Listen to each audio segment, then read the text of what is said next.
Hi there. I'll use this channel for some economical thoughts. Uh, I've watched Max Keiser. I used to be, let's say, a huge fan of him, but I think that he's basically too much price oriented and not enough raw materials oriented. If you make a formula for wealth, then it's skills times raw materials times energy. Price does not come into the equation. You don't need trade necessarily to be wealthy. You just have to be able to make what you need with the group of people that you are with. That to reach the level of wealth you like, you don't need trade for that. That's just because traders like to make a living or live off the activities of others, and be in between, let's say, be on the side of the streams of products and goods and services to just take a share because they can either block it or they can let it through, and they can basically, it's basically, trade is basically, and money is basically a way to exploit barter. It's an instrument to exploit barter and to be able to intervene. But Max Keiser now, so Max Keiser's position is that Osborne's help to buy scheme, which is a way to let's say subsidize people that buy houses, so that the housing market becomes liquid once more, and the idea is that of course through that mechanism money will enter the economy, first through the banks and then maybe directly by people that sell their house and get a lot of money, which by the way in Holland is not uh, doesn't go unnoticed by the government, of course. So if you make like 200,000 euros on your house by selling it, you have to write that down, and they'll have to keep track of that, because of course that is free money in your hands in society, which you did nothing for. So of course that's not truly, you're not truly going to be able to use that to whatever your own ideas are. You have to use that in the way the economy likes it to be used. It's a different chapter. But And Stephen Keen makes the remarks about it, saying, well, eventually it will lead to more prosperity, but both skirt the real event that has allowed this whole scheme to take place, which is that the UK, England, made a deal with the US for gas for the next 20 years.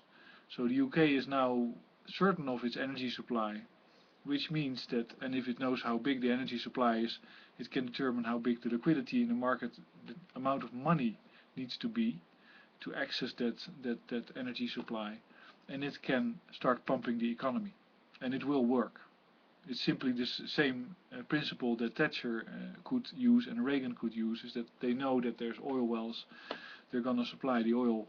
So the only thing you need to do is bring money into circulation, so you get a demand for engines and whatever products are made with the engines and the machines. That is my carbon credit view of the economy, is that it basically is a mechanism. Economics is a theory that maximizes the utility of fossil fuels. So the only thing you need for the economy to work is enough fossil fuel supply. And the problem with that is of course that it destroys the planet, and the problem is also that renewables do not work in the same way in the economy, because they are already owned by individuals, they are distributed, so you can't use money anymore to distribute it to households. For instance, households have the energy themselves, and so you lose liquidity in the marketplace. You lose cash flow in the economy, which means that you cannot no longer take a part of it or take a cut of it. It's harder to tax, and that's why it's completely incompatible with the current banking system. So, but just to, let's say, recap the idea of this video, is that Max Keiser is going on about a Ponzi scheme from Osborne. Osborne knows that he can do that because there is a new gas supply to the UK.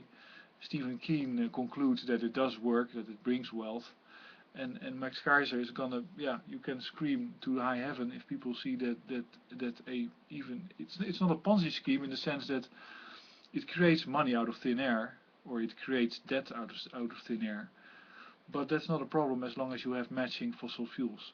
And the nice way, let's say it's not good for us, but the nice aspect of creating debt instead of simply creating credit, let's say energy related credit. So the nice thing about creating money as a separate thing from the energy supply is that if the energy runs out, you still have a lot of debt.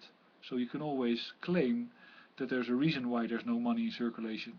That's because everybody has to repay their debt. You don't have to say it's because the energy supply has dwindled and is gone. That's why it's so tricky to explain it and to make people see that this is the reality, that you have fossil fuels, you need fossil fuels in order to have your economy, in order to create credit, and that the debt is simply a side effect of creating the credit, but it has no function at all. There's no need for any debt, and so it has no meaning. But because people don't understand that, they keep captured, they remain captured by the debt, by the idea of this guilt, which is exactly the same as guilt in the church, and so the story continues. What people have to understand is carbon credit, and then you know what the escape is. Replace carbon credit with renewable credit, and it will be your own credit. You will be the bank. Anyway, thanks for listening. I hope you enjoyed it.